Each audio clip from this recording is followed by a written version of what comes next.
오늘 모범택시 5회는 조금 지루하게 느끼신 분들이 많으셨죠? 오늘 역시 그동안 보여줬던 하루는 스토리 전개, 하루는 사이다 방식을 그대로 따라가는 듯해 보였습니다. 그래도 그동안의 스피디한 전개와 달리 살짝 처지는 모습은 조금 아쉬웠습니다. 오늘의 메인 스토리는 우리나라 웹하드 1등 기업인 유데이터의 박양진 회장의 갑질 폭행 사건이었습니다.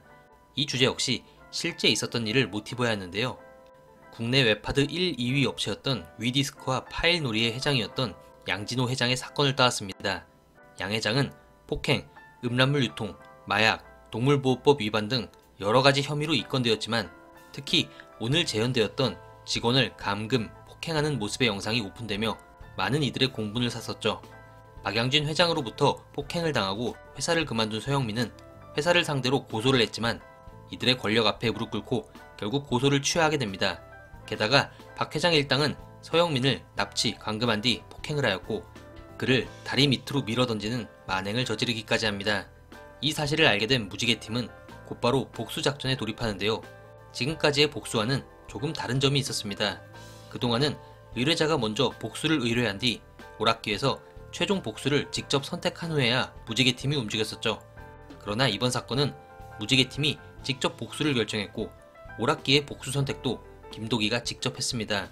또한 택시 미터기를 누르는 모습도 나오지 않았죠. 물론 의뢰를 해야 할 서영민이 혼수 상태에 빠져 있어서 그렇기도 했지만 결국 이들은 본인들이 불리하다 생각하는 것에 대해선 먼저 움직일 수도 있다는 것을 보여주었습니다. 무지개팀 구성원들은 전부 억울한 죽음을 당한 피해자의 가족입니다. 피해자의 죽음으로 평생 고통을 안고 살아가는 주변인으로서 누구보다도 그 아픔을 잘 알고 있죠. 따라서 이들의 복수는 돈이나 기타 이해관계에 의해 움직이는 것이 아닌 억울한 피해자를 돕고 싶다는 마음이 자연스럽게 우러나오는 행동이라 볼 수 있습니다. 결국 김도기는 유데이터 회사에 면접을 본 뒤 입사를 하게 됩니다. 그런데 김도기가 출근하는 중에 우연히 강하나 검사와 마주치게 되죠. 강하나 검사 역시 박양진 회장의 실체를 추적 중에 있는데요. 6회 예고편을 보면 이들이 무언가 서로 도움을 주며 박 회장을 궁지에 빠뜨릴 것으로 보입니다. 이 둘은 박 회장의 범죄를 찾아내는 데는 목적을 같이 하고 있죠. 그러나 벌을 내리는 방식은 전혀 다릅니다. 강하나는 법의 테두리 안에서 박 회장을 심판하려 하겠지만 김도기는 눈에는 눈, 이에는 이, 서영민이 당한 것과 똑같이 박 회장에게 되돌려주려 하겠죠. 결국 이런 방식의 차이에서 김도기와 강하나가 온전한 한 배를 타기에는 조금 어려울 듯하네요. 한편 최주임과 박주임의 스토리도 살짝 공개되었죠. 자신들의 동생을 잃은 사건인데요. 누군가 방화를 저지르고 뛰쳐나오는 사람들에게 칼부림까지. 듣자마자 사이코패스 아닌 듯 사건에서 따온 것을 알 수 있었습니다.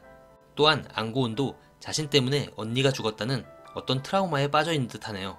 조금씩 밝혀지는 이들의 과거사도 흥미로운 스토리 전개로 이어지지 않을까 생각됩니다. 오늘 전개 속도는 살짝 아쉽긴 했지만 6회부터 김도기가 벌일 시원한 복수극 생각에 벌써부터 기대감이 넘치고 있습니다. 그럼 저는 6회 시청 후 리뷰로 다시 찾아뵙겠습니다. 감사합니다.